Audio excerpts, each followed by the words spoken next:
English, honor the Lord with your wealth, with the first fruits of all your crops. Then your barns will be filled to overflowing, and your vats will brim over with new wine. Bago po tayo magkaloob, tandaan po natin, yung po tinutukoy itong first fruit, ito po ay, it refers to the practice of giving to God's youth the first and best portion of the harvest.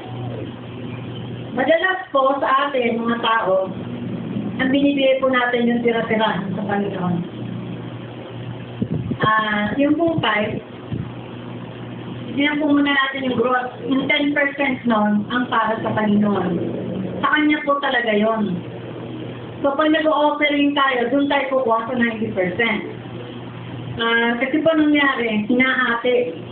Offering yung o sabihin natin sa 1,000, magkano 10%? 100. Ginagawa 50-50. Hindi po, kasi po yung 100, yun po ang talaga sa Panginoon. Kanya po talaga yon. So, sasabihin nakapagbigay ka lang kapag nanggaling doon sa 90% mo. Okay. Kung ang nangyayari po, lahat po gagastusin mo na yun natira, doon tayo nagbibigay sa Panginoon. Mali po yun. Dapat po sabi yung first and best portion ang bibigay po natin sa Panginoon. Only is the best, di ba? Bigyan natin yung best para sa Kanya, huwag yung mga leftovers. So, pera ko man yung utang, ganito, ganyan, tapos magbibigay. So, wala na po yung 10% doon. So, nagkakautang pa tayo sa Panginoon.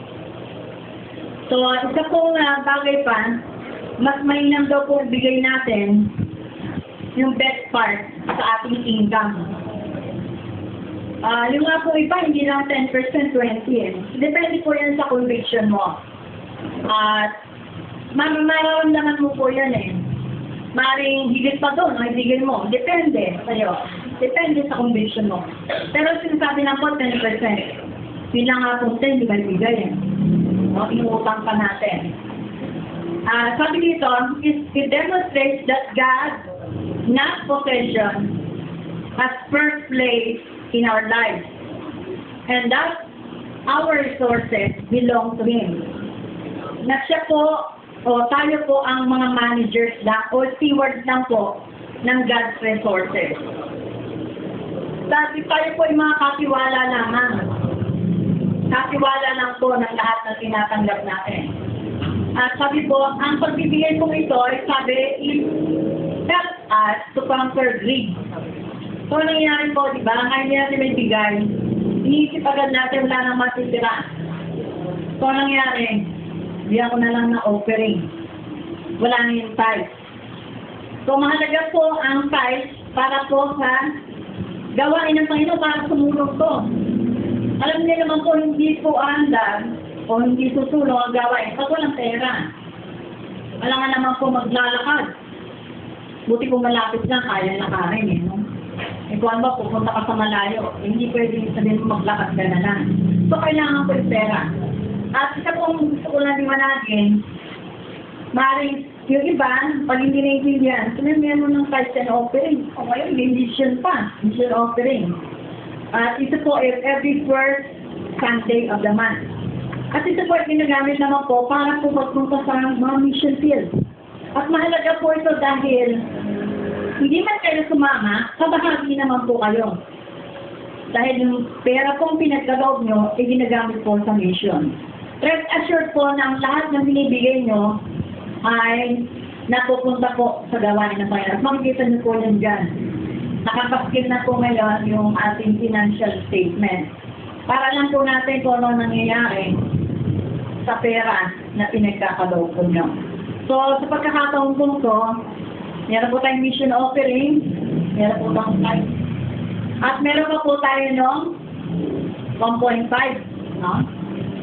So, yun po ay seed offering naman natin for God's house. Alam niyo po, di po ba, paano po ba tayo umaani kapag po tayo nagtatanim, no? Di po ba, sa palayan, nagsasabog tanim ka? So, kailangan ng binhi. At yan po yung binhi na tinatanim po natin. Pinaliwanag po kanina ni Pastor Abel, yung pong ating pong request sa school para doon tayo maggawa ng gawa, hindi po na-aprobahan.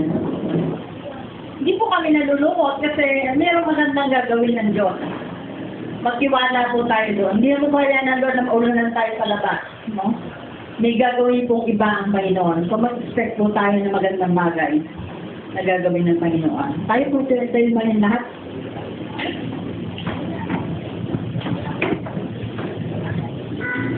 Panginoon, salamat po sa pagkakataon po na minsan pa, Panginoon, magiging kabahagi kami, Panginoon, ng iyong gawain dito sa lupa. Pagpalain mo po ang bawat pagkakaloob ng bawat isa. Buong puso nagkakaloob, hindi napipilitan, Panginoon, kundi po ang nararapat po ang pagkakaloob namin sa iyo. Yung pong best part, Panginoon, ng aming income. Panginoon, salamat po, patuloy na pagpalain mo ang bawat isa. Ang kamay na naghahandog, O Diyos. Ang mga nagtatrabaho, Panginoon. Maging kanila pinagtatrabahuan, Panginoon, panalangin namin. Ang Lord, ang patuloy na paglago nito, upang lalo pang mabiyayaan, Panginoon, ang iyong mga lingkod, ang iyong mga anak, O Diyos. Salamat po, maging sa binhi na pagtatanim po namin para po sa iyong iglesia, O Diyos. Patuloy na pagpalain mo lahat ng gawa ng aming kamay. Patuloy na i-check mo rin po ang mga motibo namin, O Diyos, sa pagkakaloob. Dahil alam po namin ang prinsipyo mo, O Diyos. Hindi po namin dapat hintayin ang pagbabalik dito dahil ang prinsipyo mo, at sinabi mo, Lord, kami po, at kapag nagtatanim, ay umaani, O Diyos. Diyos kang nagsabi nito, Panginoon. Totoo ka sa iyong mga salita. Patuloy na bigyan mo kami ng buong pagtitiwala, O Diyos, sa iyo. Na ikaw, sa iyong mga pangako ay sinutupad mo, Panginoon. Maraming salamat po, pagpalain mo po ang bawat kaloob, O Diyos. Magamit, O Diyos, sa tamang pamamaraan, Panginoon, upang lalo pang tumulong ang gawain na iglesia nito. Maraming salamat po, inasin po namin ang iyong pagpapala na patuloy na madama ng bawat isa. Ito po ang aming panalangin sa pangalan ni Jesus.